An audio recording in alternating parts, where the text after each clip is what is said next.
صباح الفل عليكم لو كنتوا بالنهار، ومساء الفل عليكم لو كنتوا بالليل. النهارده هنتكلم عن الفي 60 وازاي نعمل القهوه بيها. الفي 60 عباره عن اداه يابانيه بنعمل بيها القهوه المفلتره، واخترعت اول مره عن طريق شركه هاريو. الفي 60 شكلها بيكون زي ما انتوا شايفين كده على شكل حرف في، وبتكون واخده زاويه 60 درجه مع الاتجاه الافقي، ومن هنا اخذت اسمها في 60.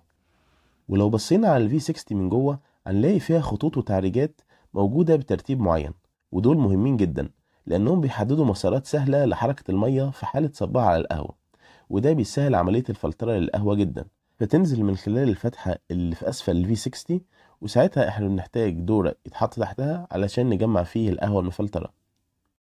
بنحتاج للفي 60 فلاتر ورق علشان تتحط جواها وتعمل لنا فلترة للقهوة، وكل فلتر بيكون له مقاس، وعلى حسب المقاس بتاع الفي 60 اللي عندنا بنحدد مقاس الفلتر. يعني مثلا المقاس بتاع الفلاتر دي 02، وده بيعمل من 1 ل4 كوبايات، وده مناسب للفي 60 اللي عندي اللي هي بتاخد مقاس 02. وطبعا الفلاتر اللي انا جايبها دي من شركة هاريو نفسها، اللي هي نفس الشركة المصممة للفي 60 زي ما احنا قلنا. وده شكل الفلتر الورق، وهوريكم دلوقتي ازاي نستخدمه زي ما وريتكم قبل كده ازاي نستخدم فلتر الكيمكس. بكل بساطة هناخد الفلتر بتاع الفي 60، والجزء المخرم ده هنحاول ان احنا نتنيه الناحية التانية زي ما انتوا شايفين كده، بحيث الفلتر ياخد شكل حرف الفي بالظبط، ويبقاش فيه اي جزء طالع براه.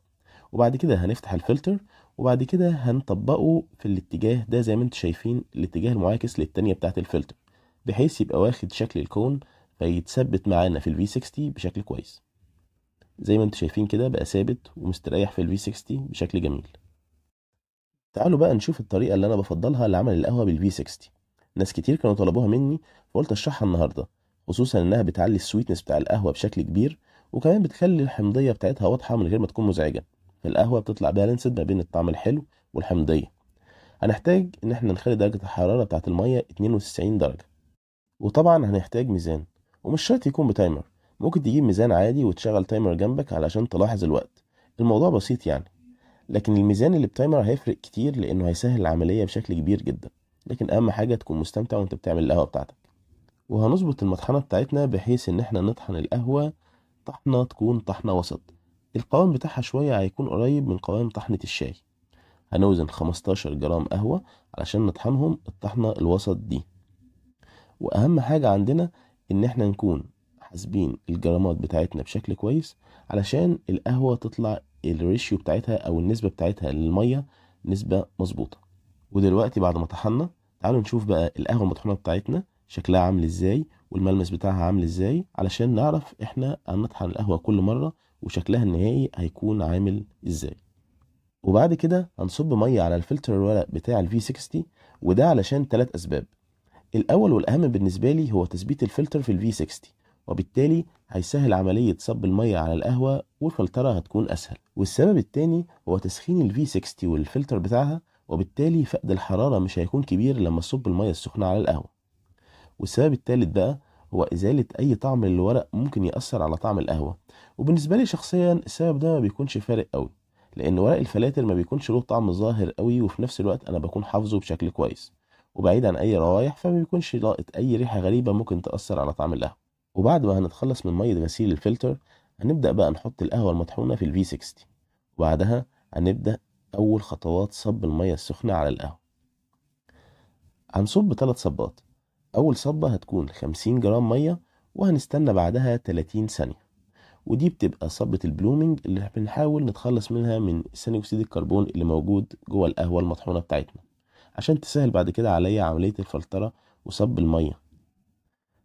وبعدين تاني صبة هنصبها هتكون 70 جرام، وبعد ما هصبها استنى دقيقة، وبعد الدقيقة ما تخلص هنصب تالت وآخر صبة وهتكون 110 جرام مية، وبرضه هنستنى بعدها دقيقة، بحيث يبقى ال3 صبات اللي عندي 50 جرام، بعد كده 70 جرام، بعد كده 110 جرام، والتوقيت 30 ثانية في دقيقة في دقيقة.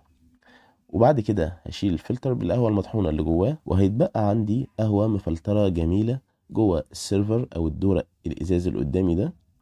وهمسك بقى ساعتها السيرفر ده أو الدورق، وهرجه كده على شكل دواير علشان أدمج القهوة مع بعضها وطعمها يكون أوضح، وكمان علشان تبرد شوية وتوصل أسرع لدرجة الحرارة اللي أقدر إن أنا ساعتها أشرب القهوة واستطعمها بشكل كويس.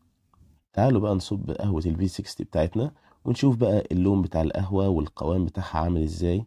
اللون ما شاء الله جميل حلو، والقوام برضو لطيف جدا. قهوة الفي 60 من القهوة الجميلة. في ناس ساعات بتحس ان تحضيرها صعب، لكن تحضيرها سهل. واتمنى ان الطريقة اللي قلتها لكم دي هتسهل عليكم عمل القهوة بالفي 60 اكتر واكتر، وتحبوها وتحبوا طعمها. واشوفكم ان شاء الله في فيديو جديد، ومع السلامة.